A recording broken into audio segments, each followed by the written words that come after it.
Monthly reading for the month of December para kay Capricorn.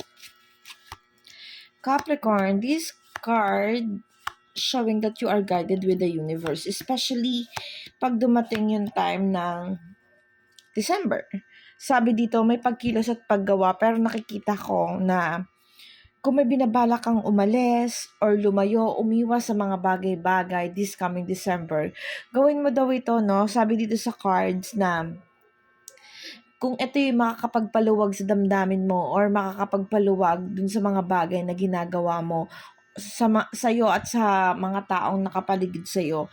Sabi dito, i-proceed mo. Sabi dito, no, may mga bagay kasi na nakikita ko dito na napapahalagahan ka, pero may mga bagay din naman na you feel sometimes unsuccessful. Kasi nga, hindi mo na-achieve or nakukuha yung mga parang ganon. Parang may something kulang.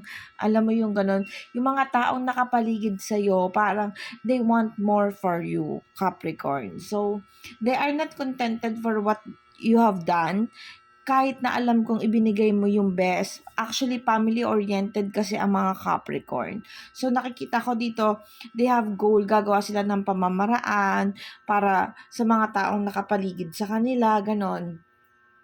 Pero this card showing na sometimes kailangan daw na tanggapin yung katotohanan na minsan hindi lahat ng kaya nating gawin ay maibibigay natin or hindi lahat ng sayo ay kailangan mong ibigay, no?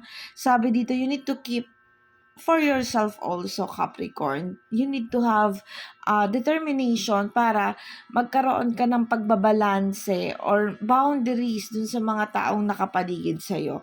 Actually, this coming December, nakikita ko dito may mga blessing na paparating, may mga gulong matatapos, may mga problemang masusolve. Kaya lang sometimes you feel na hindi ito complete, no? This card showing na you need to be contented to what you have, Capricorn. You do good. Ginawa mo na yung tama. Sabi dito sa cards, no? You are guided with the universe. May mga blessing na paparating sa'yo. Maayos ang December mo. Kaya lang, yun lang. I hope na makita mo yung worth ng mga bagay-bagay na dumarating sa'yo. Kasi nakikita ko dito, you are aiming more. Meron ka pang gusto, meron kang ini-expect na maaaring hindi dumating this December.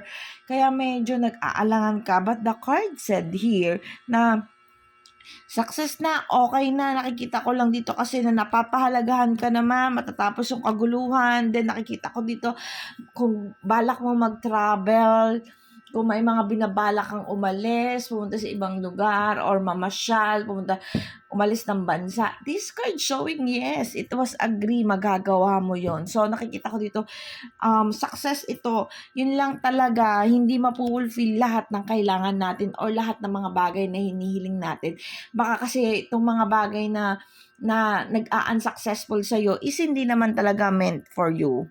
No? Hindi naman talaga para sa iyo or talaga namang hindi naka-align, hindi ito ibinigay sa iyo kasi siguro may paparating pang mas maganda. But overall, Capricorn, yung December mo ay maganda, maayos, smooth.